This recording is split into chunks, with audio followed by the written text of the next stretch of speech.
International. I work with CNBC News, and I'd like to welcome you to this very exciting panel about building Saudi Arabia's future economy. I want to welcome my guests. First of all, Her Royal Highness Princess Rima bint Bandar Al Saud. You're the President or Vice President for Development and Planning for the Saudi Arabian General Sports Authority. His Excellency Mohammed Al Jaddan, the country's Finance Minister. Also, Majid Al Qasabi, the Minister of Commerce and Investment of Saudi Arabia. Steve Schwartzman, you're the Chairman, CEO, and co-founder of Blackstone. And, of course, Your Excellency Mohammed Al Tuwaiji, Minister of Economy and Planning of Saudi Arabia. Now, we're just 1 year on from Vision 2030. This is a major announcement for Saudi Arabia, looking to move the country's economy forward, bring them away from a dependence on oil. So much has been done, major achievements in the last year alone. The largest budget announced ever in the history of the kingdom. Lots of movement in terms of economic advancement for women. Women will be driving in 2018, some major announcements there. But there are a lot of things that people want to know about what's happening in Saudi Arabia today, and we're really hoping to bring some clarity to that. And one of the reasons that we're here is so that the ministers, as well as Steve, can be taking some questions from the audience. So we're going to have about 20 minutes of questions toward the end of the session, and we really want these to be tough questions because the people on the stage want to know what you're thinking and what you want to happen in Saudi Arabia going forward. But before we do that, I want to give each of the ministers, Steve and Your Royal Highness as well, a chance to talk about what's been accomplished so far in terms of Vision 2030 and what you have on the horizon for 2018. Your Excellency, if you'd like to kick off. Thank you very much, and thank you everyone for making the time. I think a year ago we were, I think, in this room talking about Vision 2030, and for those who may not know what Vision 2030. Vision 2030 is a plan that Saudi government have started a couple of years back to deal with two key issues. One is Saudi Arabia is in a region that is troubled. The geopolitical situation in Saudi Arabia is very difficult. And we needed a catalyst for stability, and we believe that Saudi Arabia can actually play that catalyst. So we wanted to be a role model, bringing hope to people, and obviously we start with our people, and then when others see what is happening in Saudi Arabia, they will really then push through the reform in other countries in the region. Second, we have been for the last 40 years fortunate with significant oil wealth that has been deployed across the economy, developing infrastructure, developing education, healthcare, etc.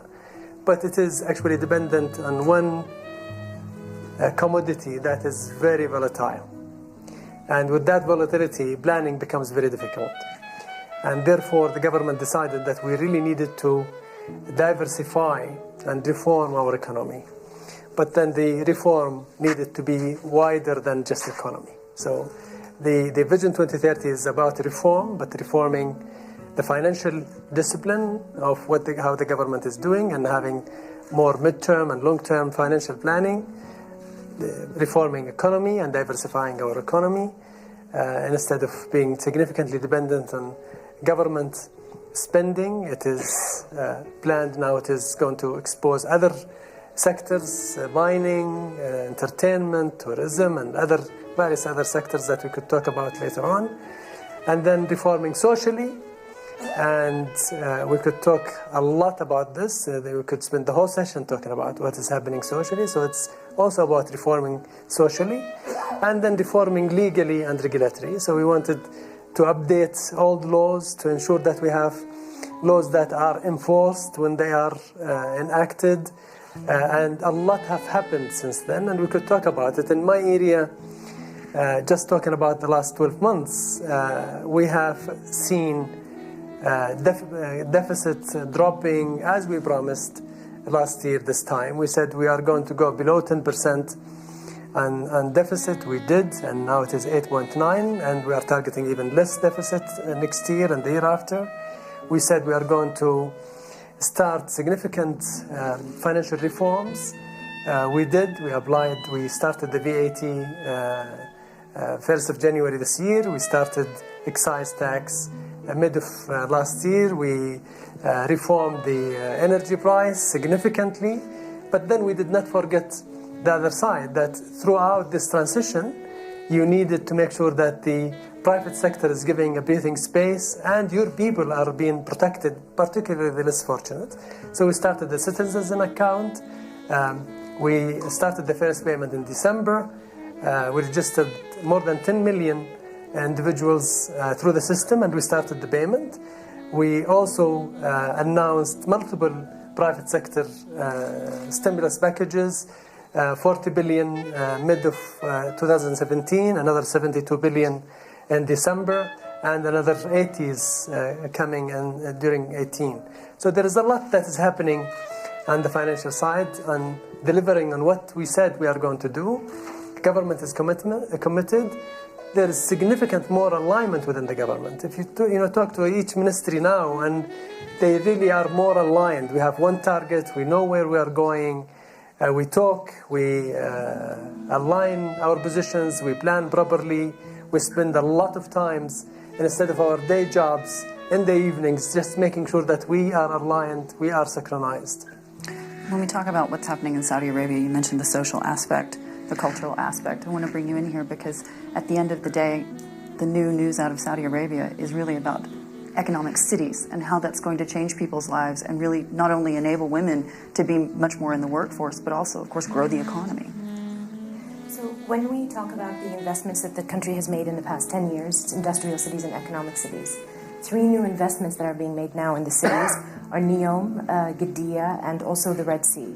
Those 3 focus completely on the quality of life of the individual. While I work at the sports sector, at the General Sports Authority, I also sit on the board of the, the Quality of Life Vision Realization Program. What we're talking about in the quality of life is sports, culture, and entertainment, and the value chain, not only in job creation, but infrastructure building and social development that those 3 entities bring to our community. The 3 cities that are being developed will actually allow those 3 creative industries to thrive, add economic impact, job creation, training, so much value that's not just for women. I know I am the woman on the stage, but what I represent is the change of this community that is the integration of the man and the woman, the husband, the father, and the daughter. The social impact that we're actually changing is that the family is now engaging collectively in their lifestyle, in the way they behave, and that actually translates to how they spend their money, how they socialize with each other, and that's what I'm here to represent, not just the woman's voice, although I'm quite honored to be a woman from Saudi Arabia here today. Minister Al-Kasbi, the question, of course, is how this is going to impact people's lives. And, of course, we know there's been so much movement and so many achievements so far for Vision 2030. But in terms of what happens next, people want to know how they're going to get jobs in an environment that we talk about artificial intelligence and the future of that in Saudi Arabia. But a lot of people are worried about, how do they fit into this path going forward? If I may, just to comment on, although Vision 2030 is an ambitious, proactive blueprint, and if you say strategy is 5% thinking and 95% execution, now every ministry have created the VRO, or what you call the Vision Realization Office, and the government have made it possible and have provided all the enablers, money or resources, to make sure that our target goals, our target for every ministry is met, and through KPIs and a certain monitoring procedures. And by itself, this is creating such a culture among the government institution is an achievement, especially in Saudi Arabia, because we, unfortunately, in the past, we lacked the culture of planning. We lacked the culture of looking forward or anticipating going forward. Now we have a finish line, and every ministry is going toward that finish line through proper procedure and proper methodology. And that's also create competition among ministries. Coming back to your questions, you know that investment is never an action, it's a reaction. People invest based on an ecosystem that is attractive, that is feasible, that's investment friendly. So the first priority that Saudi Arabia did, to look from helicopter view over our investment ecosystem, the legal infrastructure, all the legal laws under revision. Saudi Arabia did not have a bankruptcy law. Saudi Arabia did not have mortgage pledge law. Saudi Arabia did not have a franchisee law. All this has been done in the process. We expect in the next 6 weeks, all these laws will be hopefully announced, and it's already been approved by our Shura Council. So the legal infrastructure. Second, ease of doing business. We're leveraging technology. You know, bureaucracy have really, people are fed up from government bureaucracy. Citizens are also complaining about how much time it takes to get a permit or to get, so that was a priority, that all these bureaucracy and ease of doing business track is done. Third, government spending and stimulus. Government, if you look at this year, that the highest budget in the history of Saudi Arabia has been allocated during 2018, and also $30 billion of stimulus package have been announced to the private sector, especially to the small and medium enterprise. Fourth, privatization, and I'm sure my colleague maybe will talk about privatization. And fifth, have level playing field, fighting corruption. And it's true we could make mistakes here and mistakes there. Saudi Arabia is not a perfect country. Saudi Arabia is like any other country. But the journey, as you say, the success or the road to success is always under construction. And that's what the whole momentum of Saudi Arabia is going toward that end. And Steve, I want to bring you in here, coming from an outsider perspective, foreign investment in the kingdom. You spend a lot of time there. What have you seen that's really changing so far? Because there are a lot of perceptions, perhaps misperceptions, since the big Davos in the desert. We had the situation at the Ritz-Carlton. Talk to me a little bit about whether that was good or bad for Saudi Arabia. Sure. Well, it's sort of extraordinary what's going on in Saudi Arabia. It's every once in a while you see a country going through some kind of dramatic change, sets of reforms, and from operating almost everywhere in the world, not everywhere, but almost everywhere, that you see that economic growth and other good things happen when you have intelligent, informed, reform-oriented governments. And as an outsider, this is like a case study, and it's happening so fast, and it's so bold. And if you just listen to the other panelists, all the things that are being put in place are things that you find in, best practices in other parts of the world, weren't here at all. All of a sudden, they'll be there. And so this is really, it's orderly, but it's a rush to enter the 21st century and position the country to diversify away from oil, which I guess was somewhere around 80% of its income. And that industry is going through changes with alternative fuels and emphasis on green and so forth. And so if you were the person looking at this economy, you'd say, okay, we've got a bunch of cash flow. We've got expenses to run the government, but we've got a population where 70% of it is below the age of 30. This is like a massive challenge, and given the expense structure embedded in Saudi, many of the oil-dominated countries, you're not going to work your way through success for everybody by just leaving things as they are. So the government's sort of commitment, push to diversify its economy, on the one hand, to provide a better life and lifestyle, which would be viewed as normal in other places, they're going for it. On the other hand, they have to provide a livelihood for that 70% of the people, and it's not sitting around and watching somebody pump something. And so part of the 2030 vision is developing industries, broadening an economic base, and making sure that younger people have confidence in the future, and a place to go.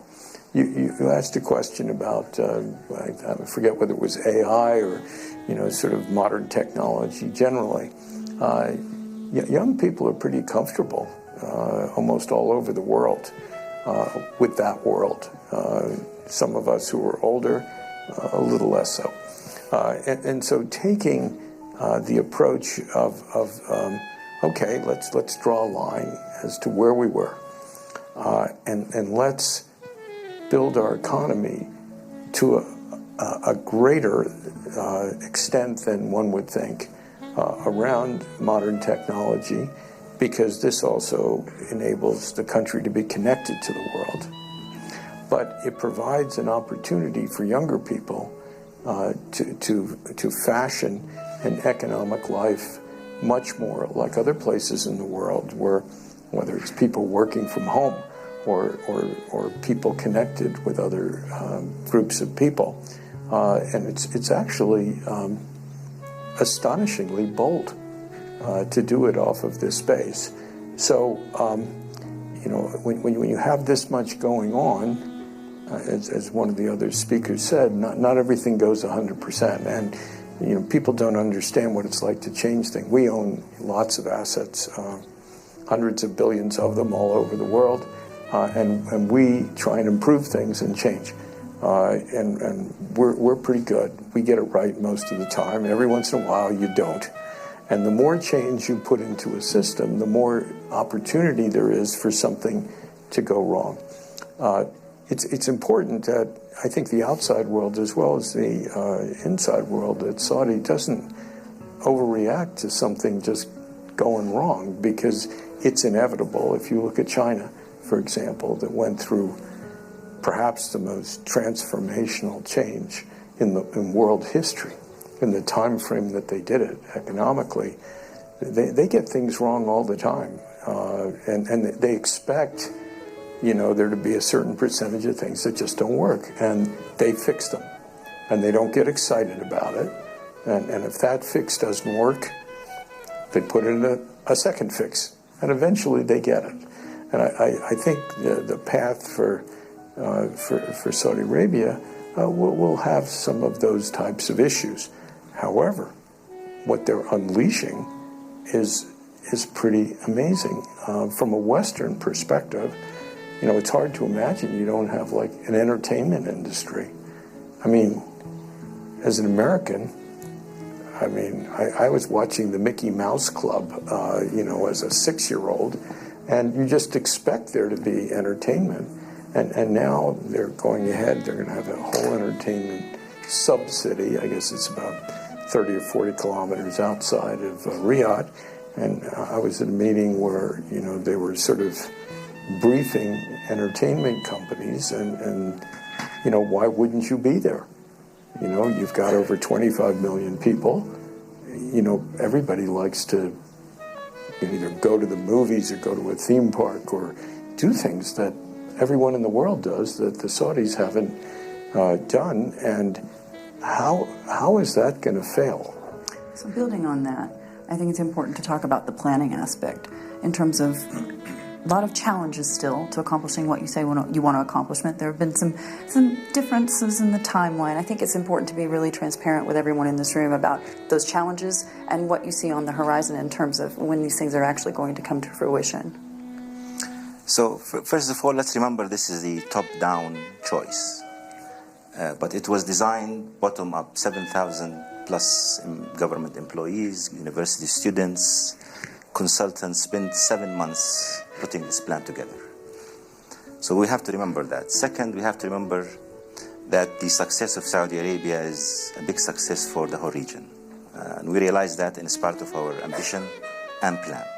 Third, we have to also realize that this is intensive, this is diverse, and this is extremely ambitious. So if we put the whole thing together, this comes with a package of many challenges.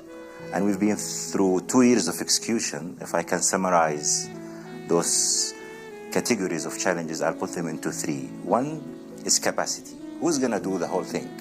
Who's going to deliver? And that's a question of human capacity, question of financial resources, question of time. Second one is around communication. You know, the average citizen will ask, what's in it for me? And the sophisticated investors say, why would I deploy my money to Saudi Arabia versus Canada or Vietnam?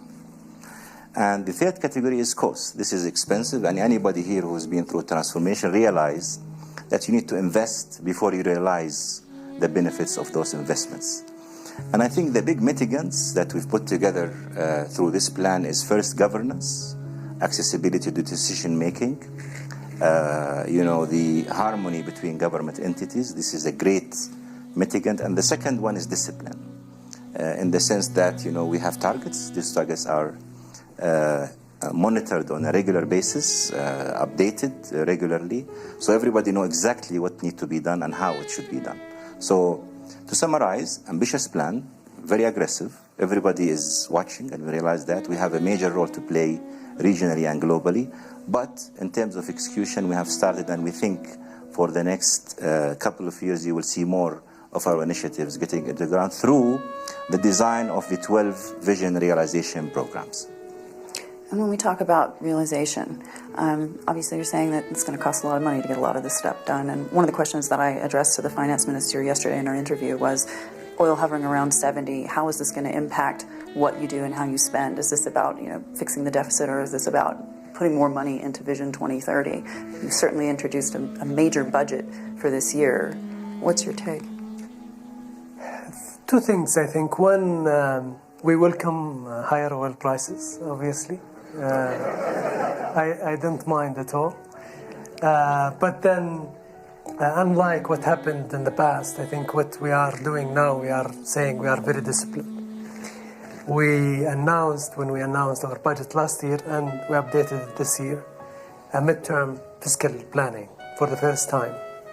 It's something that His Excellency Dr. Ibrahim Al-Assaf started when he initiated the new unit, which I continued. And now we have a plan and ceilings for the budget from now until 2023. So we are going to be very disciplined regardless of the oil price going up. How we are going to benefit from it? It is going to, reduce our deficit, build more reserves, both foreign and local, and provide more caution for bad times, basically.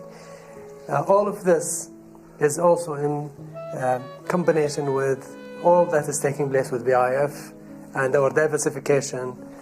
Both they participate in income diversification because they are going to ultimately distribute dividends in the long term to the government, but also economic diversification where a lot of activities that are done by BIF that goes locally in the local market, tapping industries that have not been yet tapped by the private sector, inviting the private sector to participate with them, and being a catalyst for the private sector.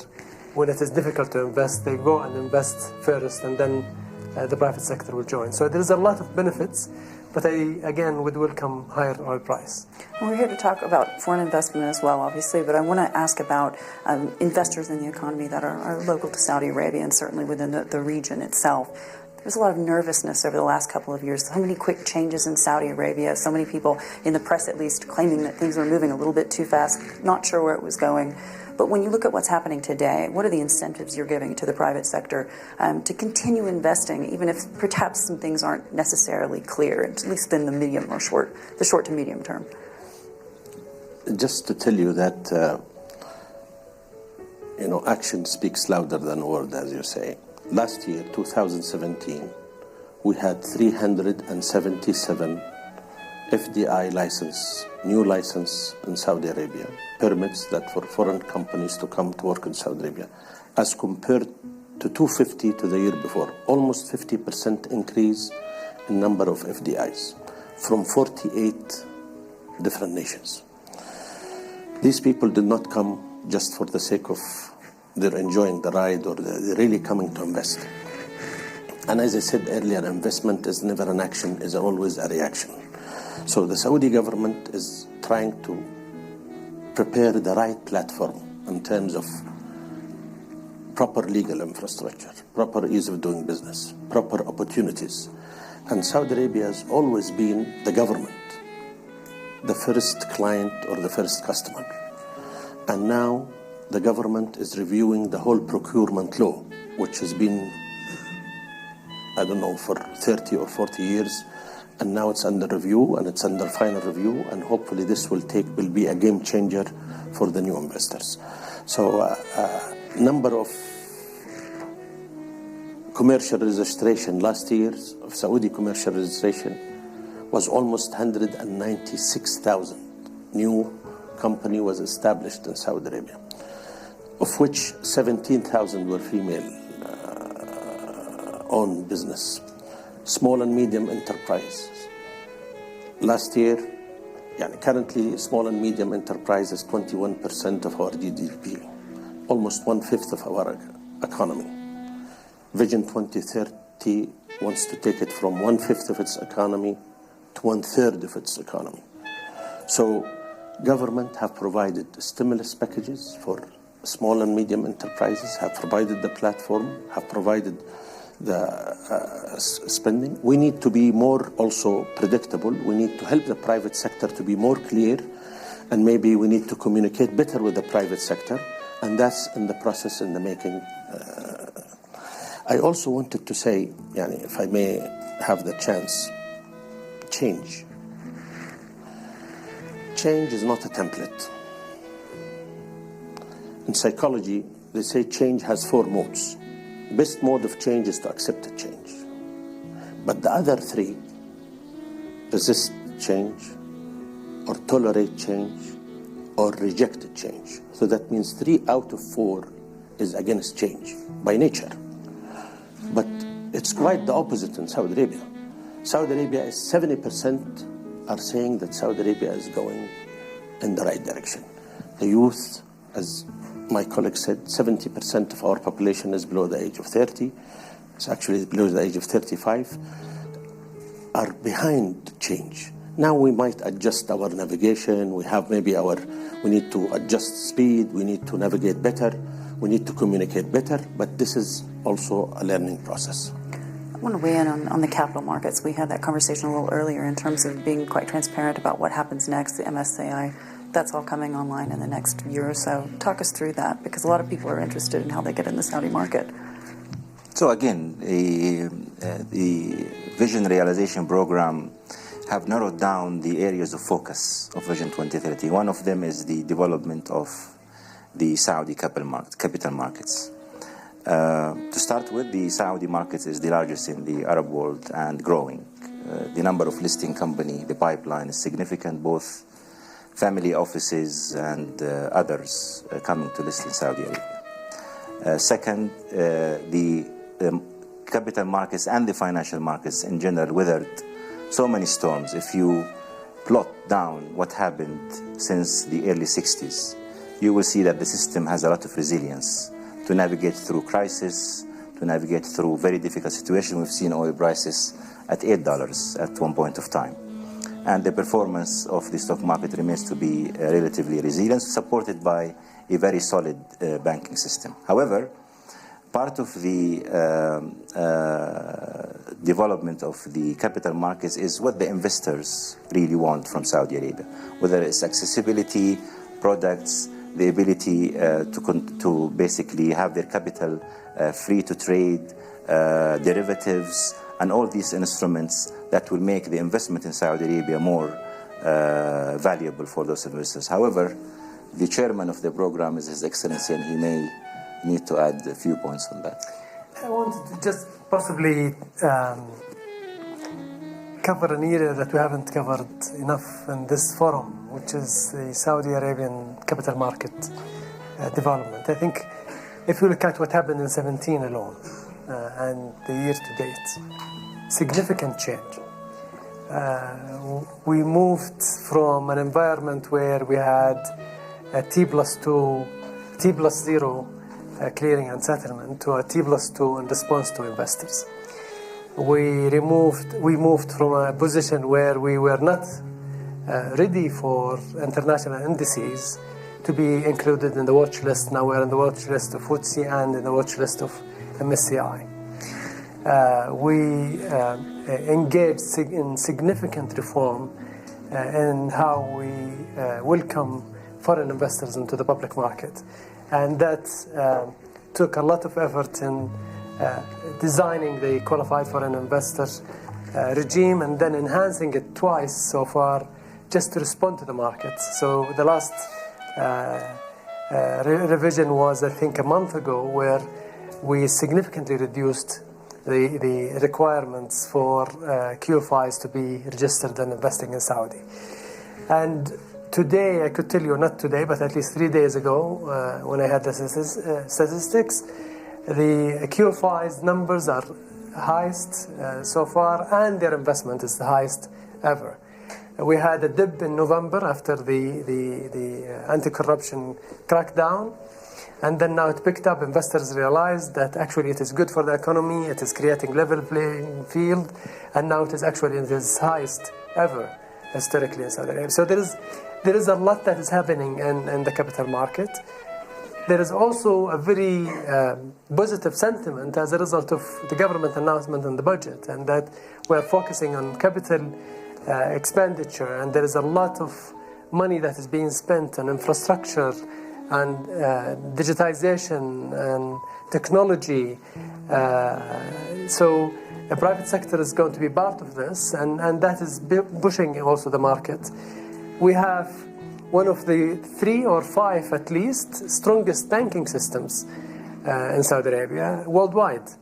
And that's not my statement, that's international institution statement. And that is supporting the economy big time, and we are now looking at the gap between the financial system today and the financial system that we need in 2030 to support the growth that we are taking the economy through, and working with the central bank, the capital market authority, and the financial institutions inside Saudi Arabia and outside, including fintech and other banking and finance technology, to come in and be embraced in Saudi Arabia and welcomed.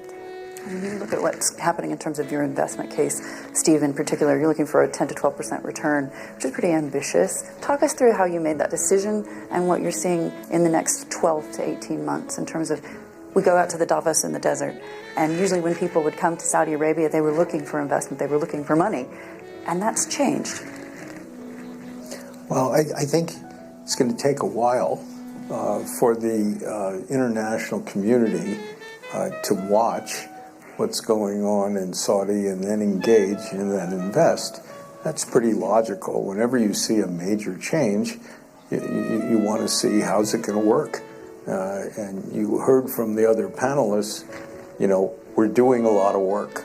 We're putting the infrastructure in place to encourage people to come. So when I was saying in my remarks just in the entertainment area, and I saw the people around the table, you don't need a lot of encouragement other than everybody can come. And, you know, we used to own a lot of theme parks. We were the second biggest theme park owner at Blackstone in the world after Disney. And one of our old companies was in the room after we had sold it. And there's the person sitting there, and he's sort of like, ha, ha, ha, I can't wait to do this. Why not? Because it's sort of, some things are like, you can't miss. And so you don't need a lot of encouragement for that, although I think the Saudi government will still do that for like early entrants, is my guess. But one of the other things is this can be a very diverse economy. In other words, under the ground in Saudi Arabia is not just oil. It's not just gas. It's minerals, which are almost completely unexploited. And with the right kind of, government structure and encouragement, if you were in that type of business, this could be like a really remarkable opportunity, because it's easy to find. You don't have huge mountain ranges everywhere where you have to be sort of having very high cost extraction.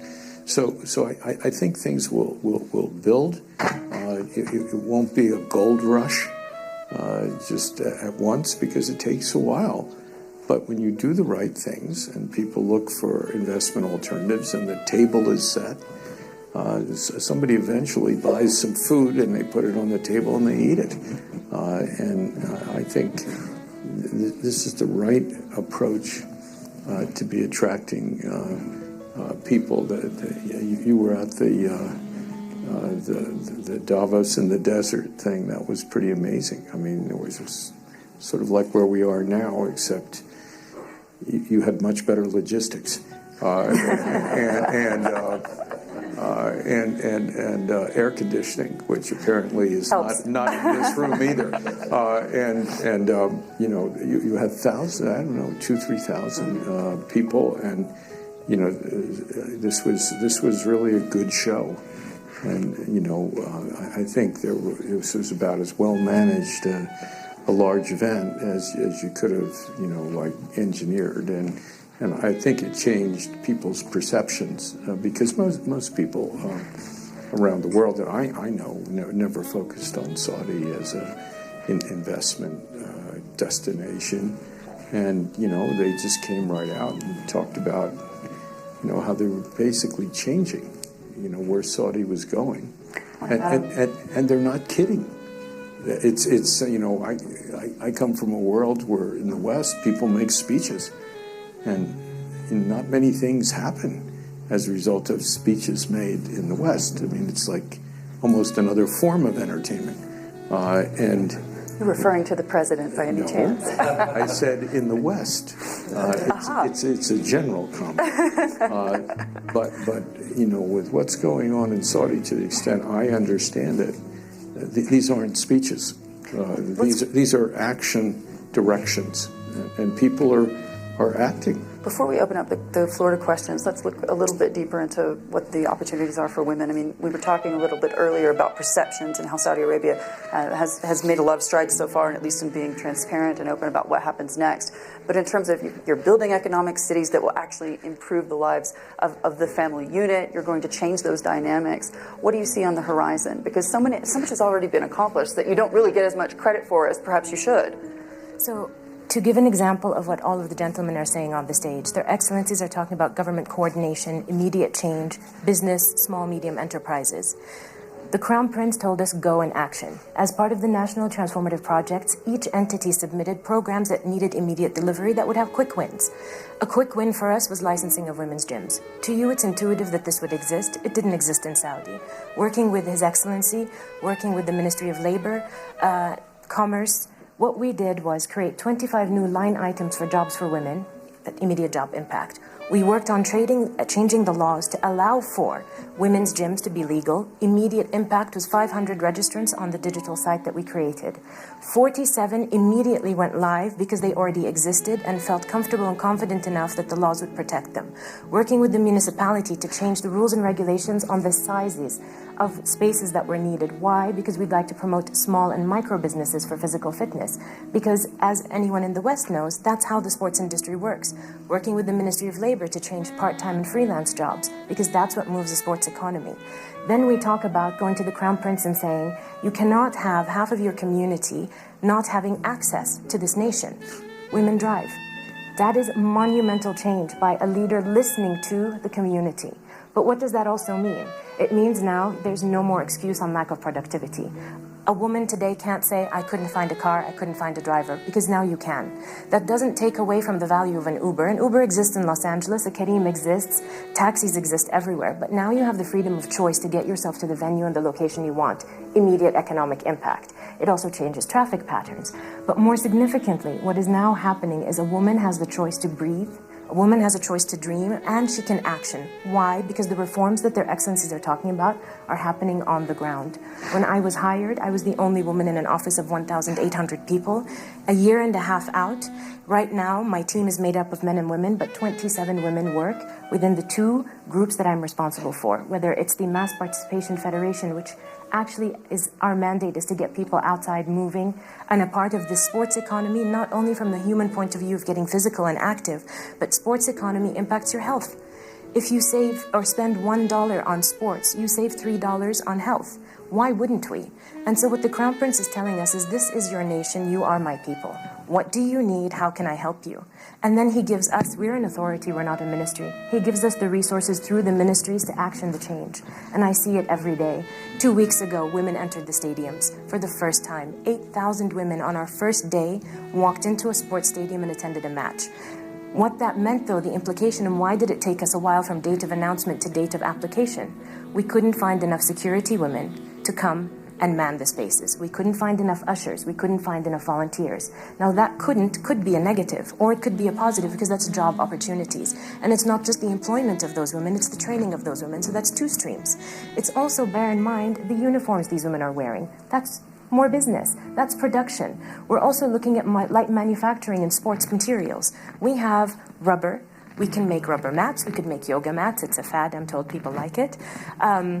We can make dumbbells, we can make punching bags, anything you could possibly imagine that does not need a technical innovation or intellectual property, you can make in Saudi Arabia with the resources that we have in our industrial production. It all exists there, and those are all job opportunities. And right now I'm just speaking to you about the sports sector.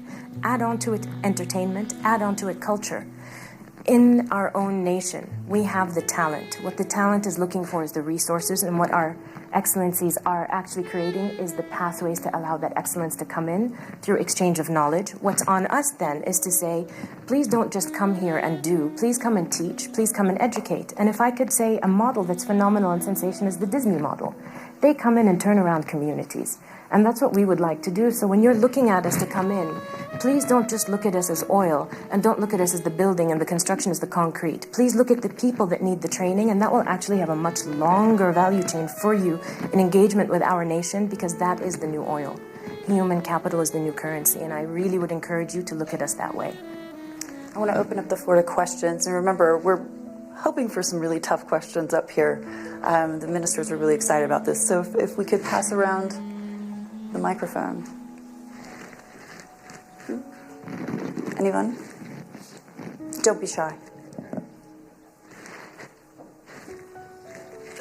Back here.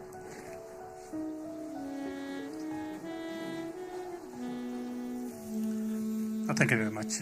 My name is Sultan Mansour. I'm the Minister of Economy of the UAE. Let me just first compliment the Saudi leadership and also the government for what they are doing right now. We are very proud, actually, of what they are doing. Of course, Saudi Arabia is being the largest Arab economy, and the UAE is the second largest Arab economy.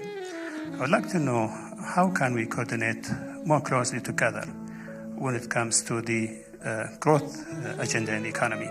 We already have some council that is to coordinate, but under the recent also development in Saudi Arabia, I think there's a lot more can be done between these two nations. Your Excellency. I think our reform is targeted really to create new markets to start with. We are not competing. There is a lot of opportunities to create new markets, which we are doing, and we are doing with focus. At the same time, we are working very closely with our brothers in the UAE and other Gulf states to ensure that this is a win for all. And particularly in relation to the UAE, we have only in the last 12 months started actually seeing results from a very enhanced coordination, alignment, and what can we do together. We now have a program, for example, in custom clearance that did not exist 12 months ago, that we recognize their reputable institutions and recognize ours, and then we allow significantly more accessible trade between the two countries. And this is just one example of so many others. So there is a lot of alignment and coordination, making sure that we actually can benefit both from what is happening in this reform. And I would say the same is happening with Bahrain and other GCC countries. And in terms of AI specifically, I just wanted to knock on this point, because just in case this doesn't come up, there are so many new advances in Saudi Arabia. So we're not just talking about infrastructure investments. We're not talking about traditional TV. But the question, of course, is, how will this benefit the society? We talk a lot about the negatives of artificial intelligence? You obviously want to get jobs for Saudis today, young people. How's that going to help? I think Saudi Arabia, for possibly a long period of time, have neglected in a meaningful way, unfortunately, technology. So we lost a few decades of really investing properly in technology and utilizing it. Now we are trying to catch up. And when we do it very quickly. So we wanted really, because the time is not in our favor. So we are really investing with focus on technology. I'll give you a few examples. One is obviously the famous investment with SoftBank. So I think this is known, and we are targeting investment with SoftBank and really new AIs that are making a difference and have significant potential. But not only that, we are also connecting Saudi Arabia. We are building highways of fiber optics that only in the last quarter, we actually connected more houses the last quarter. We connected more houses than houses that have been connected in the last 5 years with fiber optics.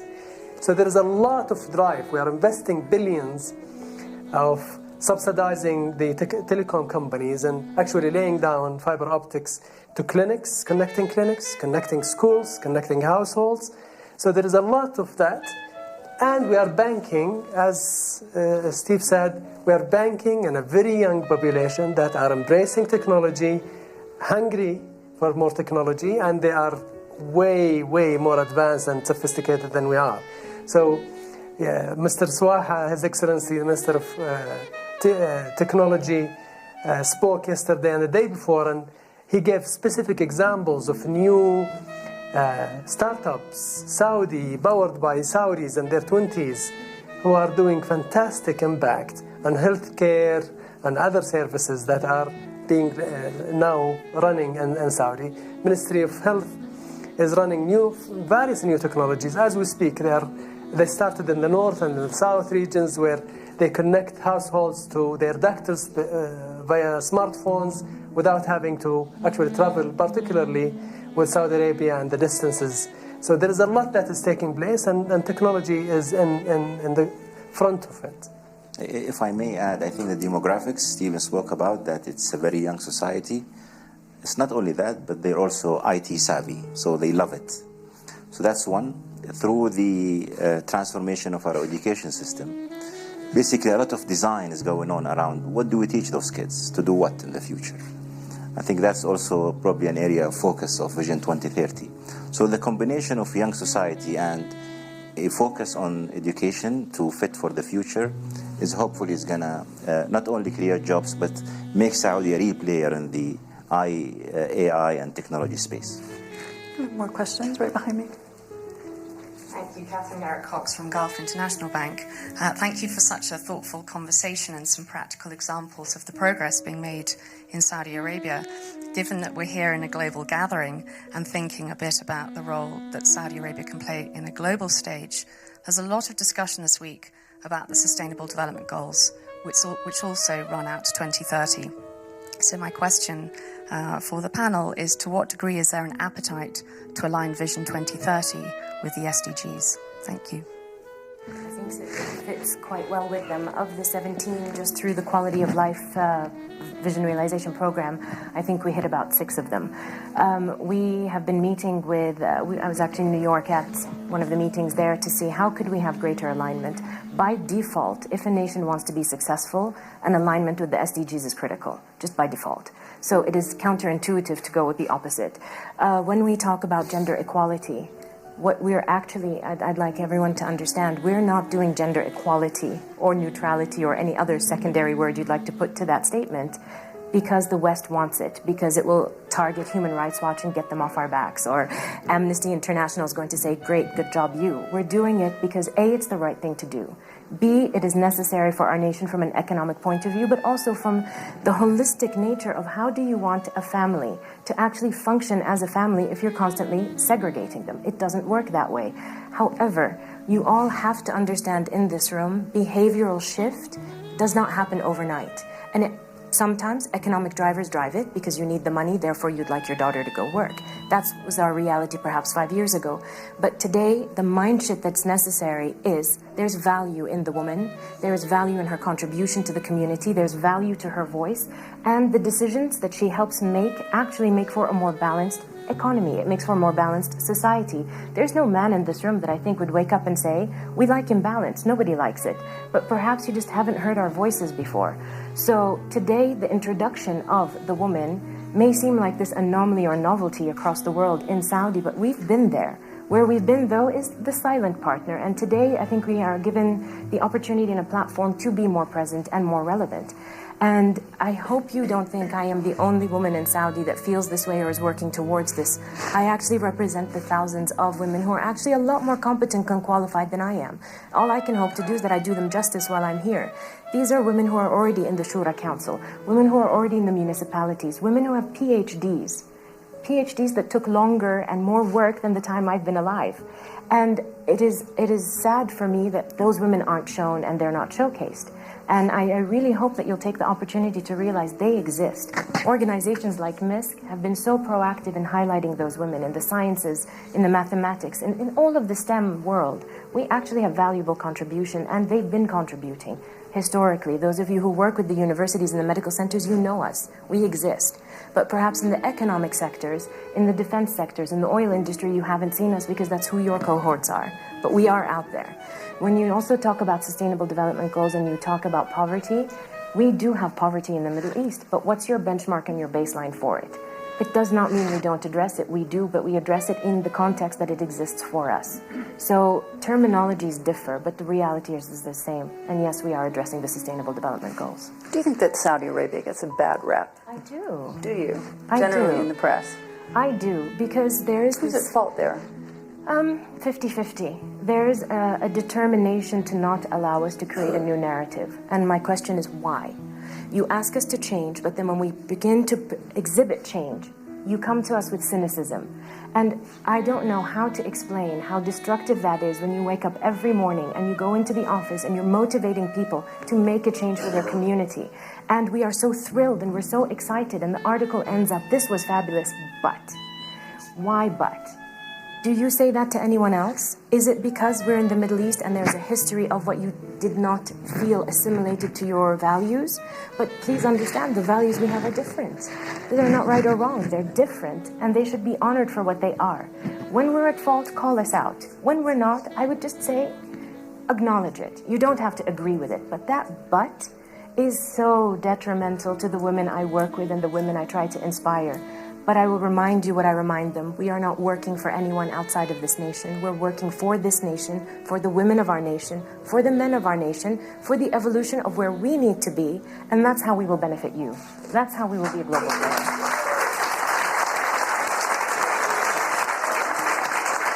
Questions? You have a question in the back?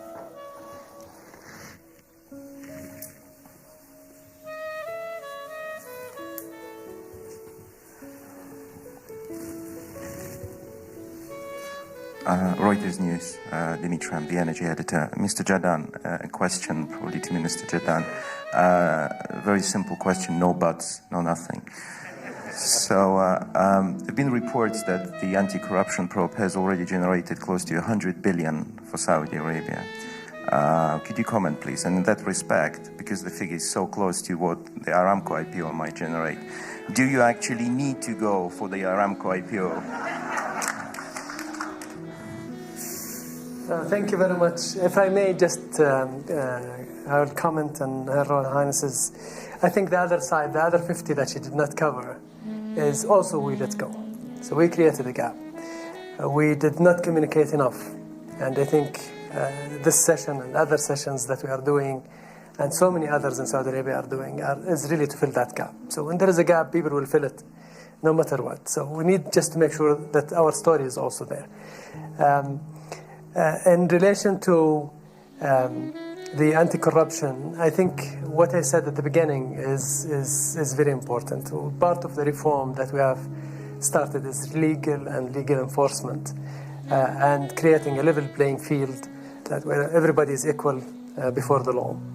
And that's what happened. And this is not something that happened out of nowhere. This is something that have been in preparation for a long period of time. And during my time as a chairman of the Capital Market Authority, and I left about 13, 14 months ago, that position, I was actually involved in providing information and collecting and analyzing. And what is happening there is covered by the Attorney General in details, and I think there will be more even information that is provided at the right time when this is concluded. But have we realized funding? Obviously, yes. And this is something that the Attorney General have said.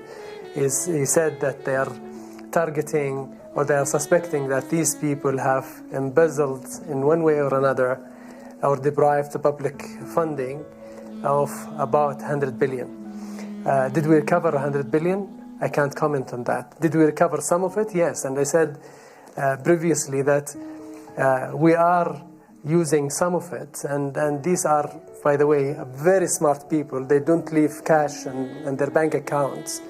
So they will find a lot of ways to hide this money in various assets. So we are unlikely to recover cash in a significant amounts in the short term. So it will always be assets that they will settle for inside and outside Saudi Arabia. Cash-wise, yes, we recovered some cash, and part of that cash is going to be used to fund the recent allowances that were announced by the King earlier this month. I think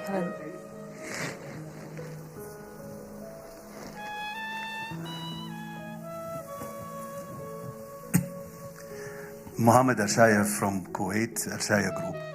I just want to add to the panel.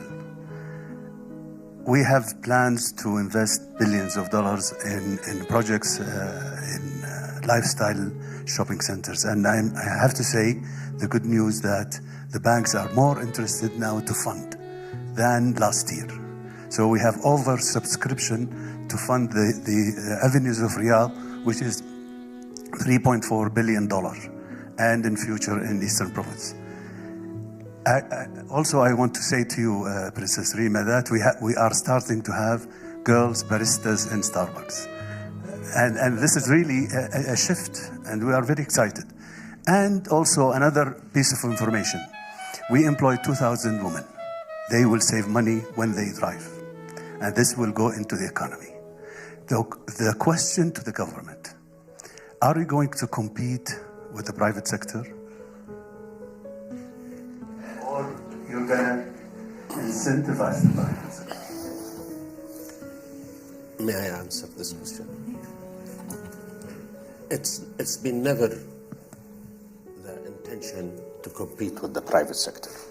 The government of Saudi Arabia has been all spearheading all the time areas where they want to restore confidence and pull some private sectors and to reassure private sector that investment in such sector is attractive. Take, for example, the Neom new city and the Red Sea and the Al-Qadiyah city.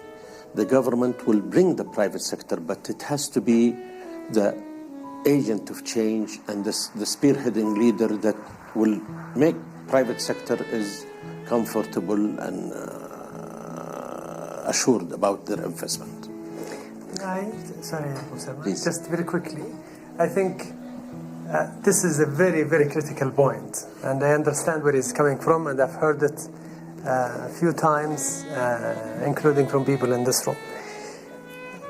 We would not have had Jubail and Yamba petrochemical industries if the government did not step in.